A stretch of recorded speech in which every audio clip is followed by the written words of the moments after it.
One of the characteristics of Saddam is that he didn't mind killing. He read about Hitler, about Stalin, about the mafia. He has a certain animal cunning, there's no doubt about it. He said himself that if I get suspicion about a person, I kill him. His only political vision is to be a president of Iraq, not to serve the Iraqis, but to serve himself and his two sons. And now the former dictator of Iraq will face the justice he denied to millions.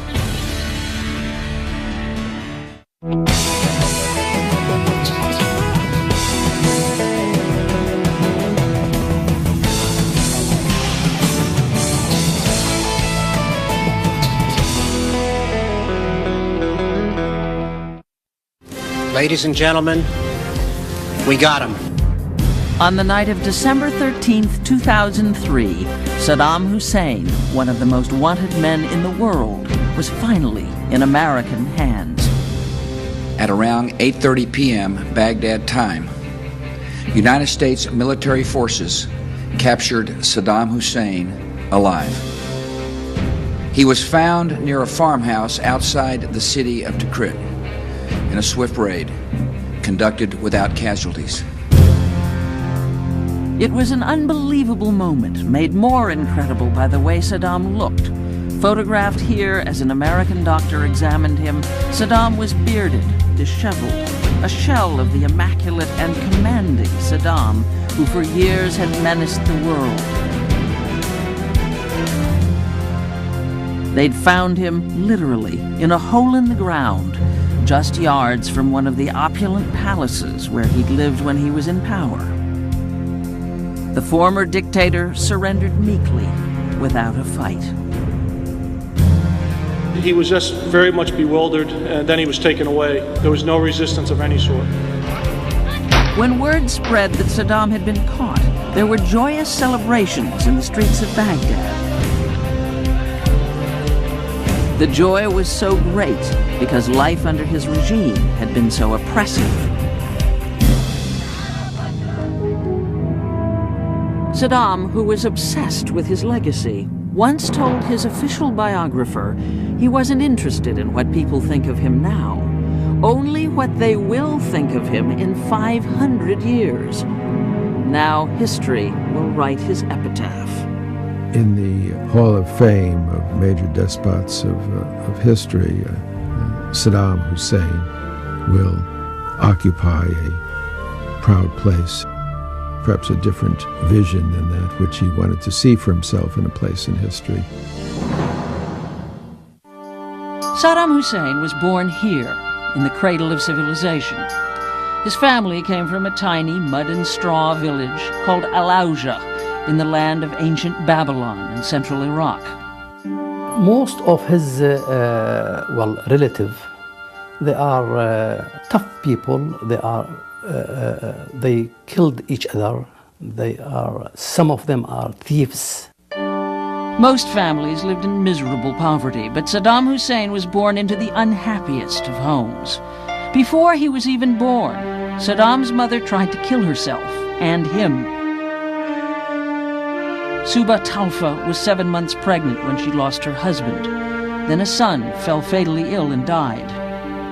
Now here is this widow, pregnant. She said, I don't want this child. What good will the child do to me? I lost my husband, I lost my other child. And she even said that this child from her belly is actually getting rid of competitors. He wants to be the only man in the family. And she was trying to bang her belly against the door and against walls, but eventually she gave birth. The child was born on April 28, 1937. His mother called him Saddam, which means in Arabic, the one who confronts.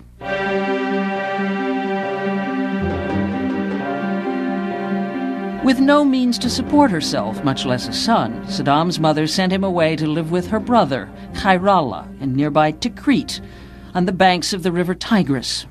Saddam spent his first 4 years in the care of his uncle Khairallah, who, as a military officer, had some status in the village. His son Adnan became Saddam's best friend.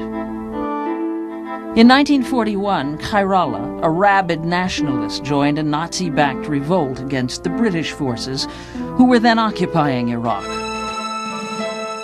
The revolt was crushed by the British. For his part in the failed insurrection, Khairallah was stripped of his commission and jailed. Saddam was returned to his mother's care. She had remarried her late husband's brother, a local tough known as Hassan the Liar. He was apparently quite brutal towards young Saddam, both physically and psychologically. The wicked stepfather beat and abused the boy. He wouldn't let Saddam go to school, insisting instead that Saddam make himself useful by stealing goats and chickens. If he was caught, Saddam was known for poisoning or killing the animal, rather than giving it back. When he was 10, Saddam heard that his uncle Khairallah had been freed from jail. One night, he stole away to live with his uncle. His maternal uncle filled him with dreams of glory, told him he had a special role to play in Iraqi history, told him of the great heroes of Iraq with whom he identified young Saddam. Saddam was finally allowed to go to school, but he learned more than how to spell his name while under his uncle's roof. Khairallah gave him his first real possession at age 10, a gun. He also taught him how to use it. He used to have a gun when he was in the primary school, and he threatened the teachers by gun. And it is said that he killed, when he was 10 years old, he killed a person. The police arrived at his house within an hour of the murder to find young Saddam sound asleep, the gun under his pillow, still warm. In 1956, Uncle Khairallah took Saddam away from backwater Tikrit, 100 miles down the Tigris, to the legendary city of Baghdad. He immediately joined the most active, radical, and burning, so to say, party in Iraq, and that was the Ba'ath Party. It was a young, radical, dashing, very extreme nationalistic, and slightly socialistic. Saddam Hussein was a young hitman. One of the characteristics of Saddam is that he didn't mind killing. In 1959, the Ba'ath Party gave Saddam his big break. He was chosen to be part of a team to assassinate Iraq's new military ruler, General Qasim. The plan was to ambush Qasim's car in broad daylight on Baghdad's busiest avenue, Rashid Street. Because they didn't know how to prepare an ambush, they shot at each other. They also wounded the general, didn't kill him. But Saddam himself was wounded by a bullet, apparently from one of his own comrades. Qasim escaped to show off his bullet-ridden limousine. The hit squad fled to a safe house, and even though the attack was a failure, the incident soon acquired legendary status and was dramatized for Iraqi TV.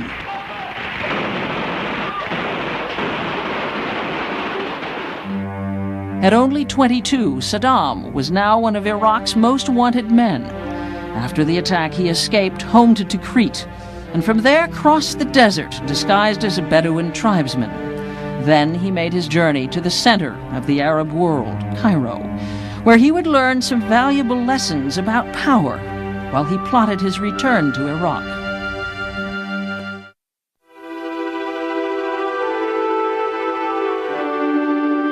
After a daring escape from Iraq in 1960, Saddam Hussein arrived in the most exciting city in the Arab world, Cairo. Saddam enrolled in Cairo University's law school and for 3 years lived as a political exile in Egypt, making contacts in the local Ba'ath Party. But mainly, he was just waiting to get home. On February 11, 1963, a coup in Baghdad toppled General Qasim and brought Saddam's Ba'ath Party to power in Iraq. And immediately Saddam Hussein moved to Baghdad, where he served as one of the new regime's hitmen, and middle-level organizers.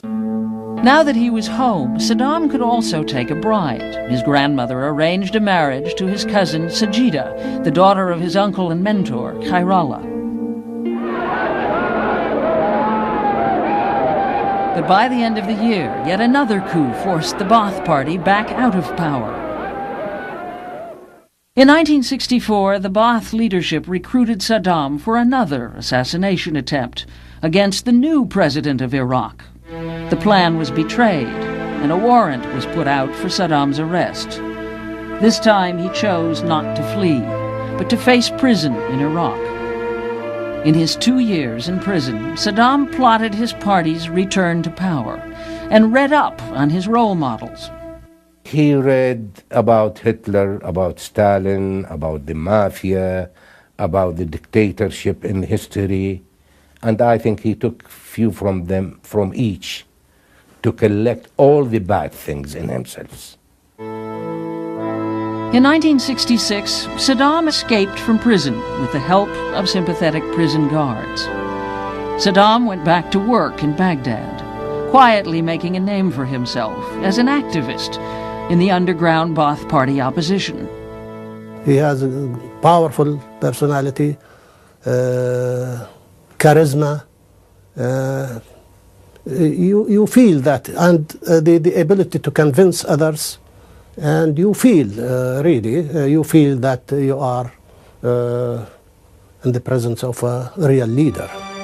On July 17, 1968, Saddam enlisted the help of a corps of disgruntled army officers in a coup that put his Ba'ath Party back into power and put his cousin, Ahmed Hassan al-Bakr, in charge. Saddam quickly found his niche in the new regime as Bakr's deputy and head of his secret police, the Mukhabarat. Saddam was a hatchet man of the regime. There was a division of labor always between al-Bakr and Saddam. Saddam was the man who always did the dirty work of the regime. 3 months after coming to power, Saddam and Bakr organized a grisly celebration of their new regime.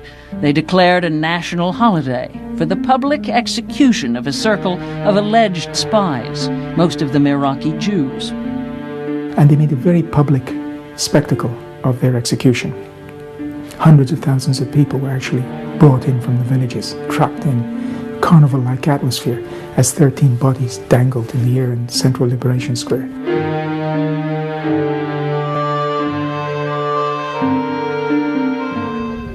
Though Bakr was still president in name, Saddam was increasingly the strongman, the real power behind the scenes. In 1972, Saddam nationalized the Iraq Petroleum Company, which controlled 15% of the world's oil. He used the money to finance a great leap of development, modernizing villages and cities and bringing Iraq into the 20th century. Part of Saddam's mystique, if you might call it that, is what he actually achieved for the country. This man electrified virtually every village in Iraq. He built road systems like nobody built roads before in Iraq. Then Saddam made his move to the top. The president of Iraq, Ahmed Hassan al-Bakr, said he was resigning today because of poor health. He handed over power to the military strongman, General Saddam Hussein, who for some time has been regarded as Iraq's real head of government. Saddam consolidated his grip on power by calling an unusual meeting 5 days later, which he ordered cameras to record for posterity. This rarely seen footage shows the mystified party leaders hearing Saddam announce that he had uncovered yet another plot against the government, and that some of the conspirators were in the audience. An alleged informant took the podium and began reading off the names of the plotters.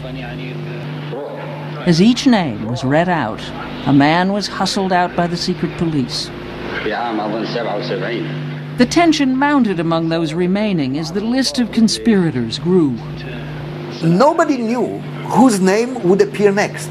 So you can imagine 250 of the most senior people in Iraq sitting in this hall, dying inside, waiting to see whether their name is mentioned too, because they knew that once their name is mentioned, they're dead. The remaining leaders sweated. Only Saddam seemed to be enjoying his display of absolute control. After it was all over, both film and story were circulated around Iraq, so that the country would know exactly who was in charge. This is when a real atmosphere of terror takes over in Iraq, and Saddam is the architect of that. Now that Saddam was firmly in power in Baghdad, he was ready for a new challenge. His next ambition, to be the undisputed leader of the whole Gulf region. The major obstacle, neighboring Iran.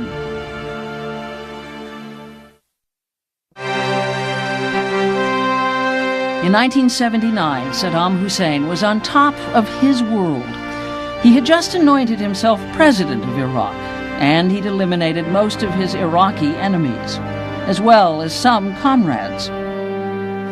He said himself that if I get suspicion about a person, I kill him.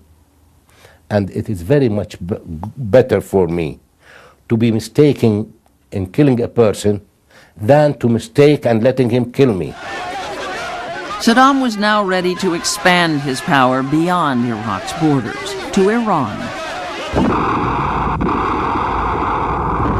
In September 1980, Saddam attacked his neighbor to the east.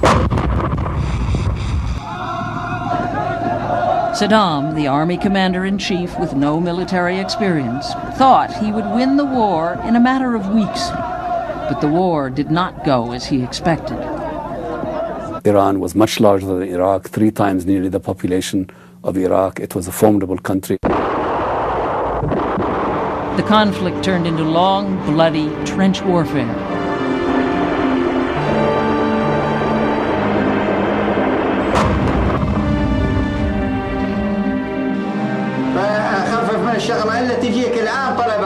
While the ground war against Iran dragged on, Saddam was sinking billions into a secret program to develop a nuclear weapon. He felt the bomb would turn the tide against Iran and earned respect, or at least fear, from the rest of the world. The Israelis took him seriously, and in 1981 they launched a daring airstrike over hundreds of miles of desert to destroy Saddam's reactor at Osirek, near Baghdad.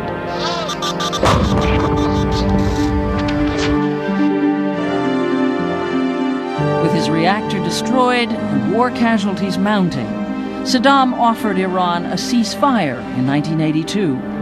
But the Ayatollah vowed to continue fighting until Saddam was out of power. Saddam turned to his cabinet for advice. His health minister suggested he step down temporarily to gain the ceasefire. Saddam, as the story goes, thanked him for his candor and had him arrested on the spot. The minister's wife came to Saddam and pled with him, please return my husband to me. He promised her he would.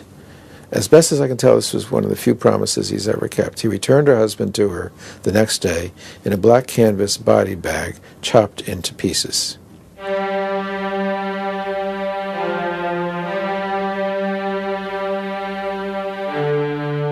Finally, on April 20th, 1988, with 500,000 casualties on each side, the Iranians agreed to a ceasefire. The border stood almost exactly where it had been when Saddam invaded 8 years earlier. But Saddam declared victory.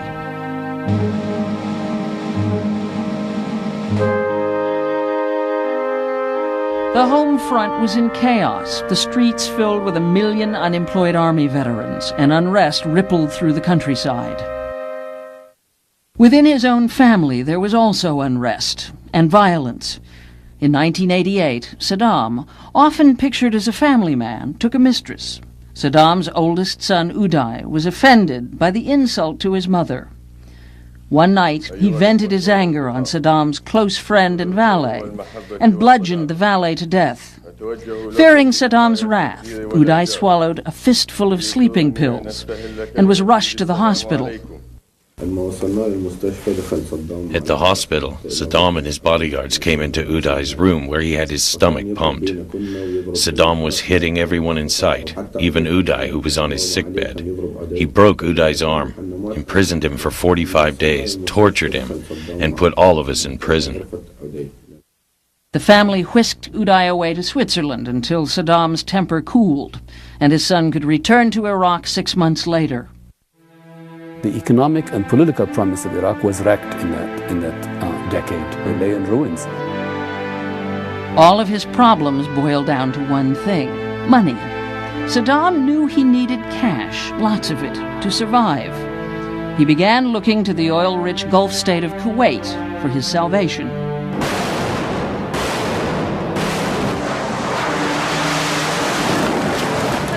But his greed would lead him into a confrontation with the whole world.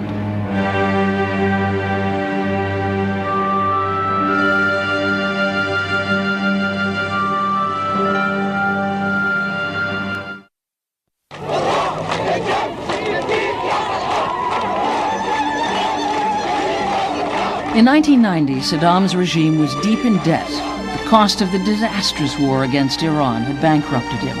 And even Iraq's huge oil reserves could not bail him out. But what really annoyed Saddam was that his Gulf neighbors were not sufficiently grateful for his efforts to contain the Iranian threat, particularly Kuwait. He needed a lot of money. The Iraqis believed that the Kuwaitis had $200 billion in various banks and assets. He felt that this could be a wonderful opportunity to make Iraq rich in one big presto, like presto, and we are becoming rich again. Backed by the West, Kuwait stood firm. On July 24th, Saddam began moving thousands of troops toward the Kuwaiti border.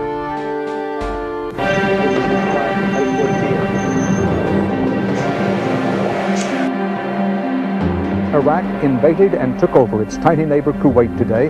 That set off worldwide protest and drew sanctions from the United States, Great Britain, and the Soviet Union. It only took 6 hours on August 2nd, 1990, for Saddam's armies to occupy the tiny country. World condemnation of the invasion caught Saddam by surprise. The United Nations demanded that he withdraw from Kuwait and quickly imposed a boycott and sanctions. This is not, as Saddam Hussein would have it, the United States against Iraq. It is Iraq against the world. While his troops were looting and pillaging Kuwait, Saddam tried to use television to go on the offensive, with a series of bizarre photo ops seen round the world. Are you getting your milk, Stuart?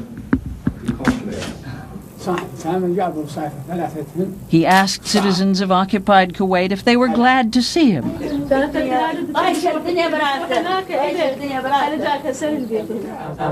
and showed off his hospitality to what he called his Western guests in Iraq and Kuwait. The rest of the world called them hostages. Iraq will not be permitted to annex Kuwait. And that's not a threat, it's not a boast, it's just the way it's going to be. On November 29, 1990, the UN set a deadline of January 15, 1991, for Iraq's withdrawal from Kuwait. It authorized the use of force if Saddam did not comply. Within a week, Saddam released his Western hostages, but still he did not withdraw. Instead, he tried to make his case in the international media. He granted Dan Rather of CBS News a one-on-one interview as part of a campaign to make his point to the American public. Kuwait is part of Iraq. Forever? We have said this. Kuwait is an Iraqi province. والعراقيين مثل الأمريكان أيضا لا يريدون الحرب. And the Iraqis, the people of Iraq, like the Americans, do not want the war to Iraq.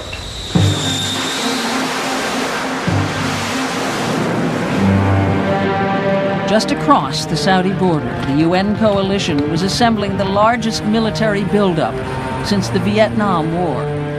500,000 troops, a fleet of hundreds of warplanes and thousands of tanks were poised on the Kuwaiti border, ready to attack. On the eve of the UN deadline, Iraqi TV showed a defiant Saddam on the beach in Kuwait being cheered by his troops. He thought that Bush wouldn't have the stomach. Bush had the stomach. He thought Bush wouldn't draw a line for him. Bush drew a line for him. He never thought that Bush would pull the trigger on him, and Bush pulled the trigger on him. Within a matter of hours after the UN deadline, Operation Desert Storm broke in a wave of bombings on Baghdad, carried live on television around the world. Saddam was not prepared for the coalition barrage of cruise missiles, smart bombs, and other high-tech weapons. This was a man who just lived in a bunker. He didn't really understand modern warfare. He had no idea of the kind of firepower that would be unleashed on him. Saddam's only response was a barrage of Scud missiles, which he launched against Israel and Saudi Arabia, to no avail. Fire!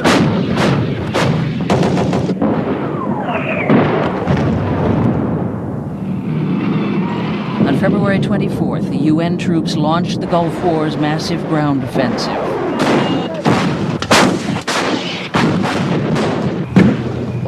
It was a stunning victory. 100 hours after the start of the ground war, the UN troops liberated the tiny Gulf state of Kuwait. But Saddam Hussein was still at large.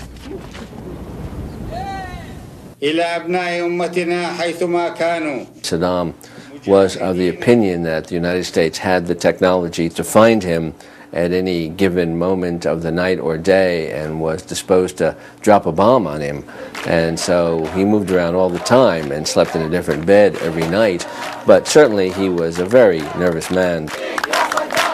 By the logic that he lives by, you would never punch someone out and not finish him off.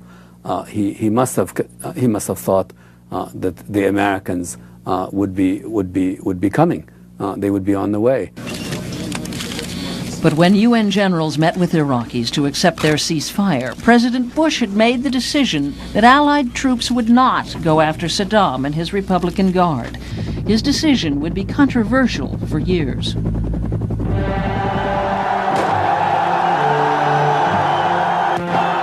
For Saddam Hussein had survived again, and even in crushing defeat, now was able to claim a victory of sorts.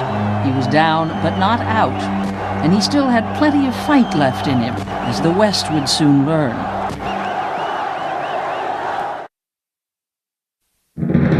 In 1991, Saddam Hussein had suffered one of modern history's most spectacular defeats in the Persian Gulf War. But he had no intention of giving up.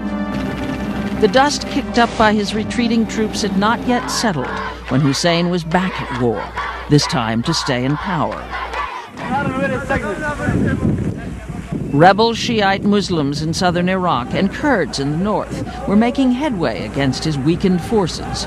Yet within a few months, Saddam had crushed their challenge to his rule. Saddam continued his battle of wills against the rest of the world, taking on a new president, Bill Clinton, by violating the terms of the Gulf War ceasefire agreement. Saddam was bound to test Bill Clinton. He wanted to because he wanted to see the full measure of the person, because that's bully psychology. That's thug psychology. Clinton responded with a round of cruise missiles. And when Saddam backed a plot to assassinate former President Bush on a visit to Kuwait, Clinton ordered another round. Saddam Hussein has shown the world before, with his acts of aggression and his weapons of mass destruction, that he cannot be trusted. The UN sent inspectors to Iraq who found and destroyed huge stocks of weapons, including chemical and biological warheads, and even a supergun built to lob shells hundreds of miles toward Israel.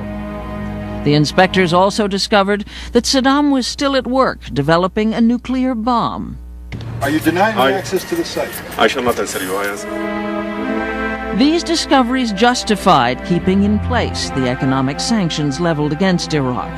And while his people suffered the consequences, it seems Saddam couldn't have cared less. His only political vision is to be a president of Iraq, not to serve the Iraqis, but to serve himself and his two sons. That is all. Whether the Iraqis die or not, that's not his concern. Saddam established a smuggling ring that allowed him to maintain his personal wealth. Oil was sold on the black market, as were medical supplies originally designated for his people. Saddam used the revenues to build opulent new presidential palaces for himself. Meanwhile, his nation starved. Hundreds of thousands of Iraqis died. As for any hint of opposition, it was silenced, quickly, brutally. The efficiency of Saddam's security ensured his political survival by eliminating any challenge, no matter how small. Saddam Hussein, since he took power in 79, at least he killed 1,000 a month, at least. For people trying to say something bad about the government, something bad about Saddam, or complaining of that his policies. Saddam once again attacked the Kurdish safe haven in northern Iraq. To punish him, the U.S. fired scores of cruise missiles at Iraqi missile sites. But Saddam continued to reign, and the attempts led by the United States to weaken his rule seemed increasingly futile. You take your hand off my inspector now. I have instruction from my boss. For all of the UN inspectors' efforts, they were never able to get a full accounting of Saddam's arsenal. It was believed that stockpiles of deadly biological weapons, including nerve gas and anthrax, still existed. The scenario became a familiar one. Saddam would kick out the arms inspectors. The United States would threaten to bomb Baghdad. Saddam would back down. This defiance continued to go unchallenged until George W. Bush was elected President of the United States in 2000. His Excellency, Mr. George W. Bush, the namesake and son of Saddam's old adversary, was determined to finish the job his father had begun. We cannot stand by and do nothing while dangers gather. We must stand up for our security and for the permanent rights and the hopes of mankind. By heritage and by choice, the United States of America will make that stand. Even as President Bush was lobbying Congress for war powers, a defiant Saddam ordered his foreign minister to swear Iraq was free of biological, chemical, and nuclear weapons, accusing George Bush and the United States of fabricating a crisis. In November, the United Nations Security Council passed a brand new and strongly worded resolution supporting U.S. efforts to confront Iraq. Iraq must now, without delay or negotiations, fully disarm. Faced with the growing threat of military action, Saddam conceded. Near the end of 2002, he let arms inspectors back into Iraq. But once again, the inspection process appeared to be hindered by Saddam's manipulation of the UN. In January 2003, Chief UN Weapons Inspector Hans Blix issued a sharply worded indictment of Iraq's reluctance to disarm. Hussein's defiance prompted President Bush to throw down the gauntlet. On March 17th, President Bush gave Saddam a final ultimatum. All the decades of deceit and cruelty have now reached an end. Saddam Hussein and his sons must leave Iraq within 48 hours. Their refusal to do so will result in military conflict.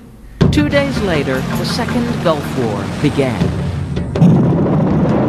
The regime of the Butcher of Baghdad seemed, at last, to be facing its final days. On March 20th, 2003, just hours before the United States imposed deadline for Saddam Hussein to give up power, President Bush received stunning news. an Iraqi official had turned on Saddam, and U.S. intelligence sources had an exact fix on where he would be that night. There's only a select few people around Saddam Hussein that know his whereabouts. So what that indicates is the Americans have managed to penetrate one of the hardest to penetrate security units in Iraq. President Bush ordered airstrikes on the bunker in southern Baghdad. Within hours, dozens of cruise missiles and 4 2,000-pound bombs pummeled the site. But later, an exhaustive search turned up no evidence that Saddam had been hit. He has a certain animal cunning, there's no doubt about it. He has survived a number of assassination attempts. Saddam eluded at least 2 more direct attempts on his life by United States forces. But his military was clearly no match for the coalition. Just 3 weeks into the war, tanks rolled into Baghdad. On April 9th, the city fell, along with dozens of statues of Saddam Hussein. His tortuous reign had come to an end. But what had become of him? I don't know the whereabouts of Saddam Hussein. I don't know if he's dead or alive. I do know he's no longer in power. The hunt for Saddam and his ruthless sons Uday and Qusay intensified. They topped the list of the most wanted Iraqis. In the deck of cards issued to soldiers, Saddam was the ace of spades. It's well understood by U.S. force commanders in Iraq that we have to find the man. Either we capture him or we kill him. Or if he's already dead, we have to find the body. The United States stepped up the pressure, offering a $25 million reward for information leading to the capture or killing of Saddam, $15 million for each of his sons. Most likely, rather than good intelligence or investigative work, it'll, if Saddam is caught or killed, it'll be on the basis of some individual walking in and providing us with a tip-off as to where he is. That's exactly what led U.S. forces to Uday and Qusay. In mid-July, an Iraqi walked into a military field office in the northern city of Mosul and told officials where they could find Saddam's reviled sons. The home where Uday and Qusay were holed up, along with 2 other individuals, was in the home of a cousin of Saddam Hussein. The next morning, U.S. forces assaulted the villa and were immediately met with gunfire, wounding 4 soldiers. Reinforcements were called in, and a fierce 6-hour battle followed. They fought back hard. They had a lot of ammunition. They had some AK-47s. The building's very solid. When the dust settled, there were 4 dead inside the house. Uday, Qusay, 1 bodyguard, and Qusay's 14-year-old son, Mustafa. Saddam Hussein's inner circle was getting smaller and smaller. Yet the deposed dictator remained at large. Months passed, and in spite of millions in reward money, he was able to elude his pursuers. Still, the hunters remained hopeful. He's essentially a man hiding in the rubble of his country, and with a price on his head, with a large and effective army searching for him, a joint task force with all kinds of really effective commandos and intelligence people searching for him every day. I'd bet quite a lot of my own money on the fact that we'd get him. Meanwhile, there were daily attacks on American troops, along with random acts of terror, causing havoc in the effort to bring peace and order to Iraq. Some wondered if Saddam was behind the campaign of violence. It was reported that Saddam moved frequently from one safe house to another, protected by loyalists from his tribal homeland around Tikrit. Officials believe he never stayed in one place for more than a few hours, frustrating the intensive search in that area. It seemed that the earth had swallowed him up. What we realized early on in the summer is that we believe the people we had to get to were the mid-level individuals, his bodyguards and other people. And so we tried to work through family and tribal ties that might have been close to Saddam Hussein. A detainee, during interrogation, told American forces to go to the town of Adwar, 9 miles from Tikrit. It just takes finding the right person who will give you a good idea where he might be. And that's what happened. On December 13th at around 8:30 p.m. Baghdad time, 600 U.S. troops moved in on a small farm in Adwar in an operation called Red Dawn. There was a mud hut on the property. On the floor inside, there was a styrofoam plug covering dirt and a rug. Underneath was a narrow hole 8 feet deep. In the small space at the bottom was Iraq's former dictator, Saddam Hussein. And he was in the bottom of a hole, so there's no way he could fight back, so he was just caught like a rat. Saddam had a pistol and 2 AK-47 rifles, but he did not resist the soldiers, and there were no injuries or casualties in the raid. The captured tyrant also had in his possession $750,000 US, but the money was of no use to him now. He was taken to an undisclosed location for positive ID. A combination of scars, a tattoo, and DNA convinced U.S. authorities they had the right man in custody. Ladies and gentlemen, we got him. There was an emotional outburst from Iraqis at the press conference who chanted death to Saddam, and the streets of Baghdad came alive with celebratory gunfire. President George Bush had a more measured response. In the history of Iraq, a dark and painful era is over. A hopeful day has arrived. All Iraqis can now come together and reject violence and build a new Iraq. It was hard to believe that the bearded, bedraggled man who had terrorized Iraq for 30 years was now at the mercy of his captors. The arrogance that had characterized his persona was nowhere to be seen. He was a tired man, and also, I think, a man resigned to his fate. What Saddam's ultimate fate will be may not be known for some time, but one thing is clear. The people of Iraq will never have to face another day wondering if Saddam will come back to torment them. Their long nightmare is over.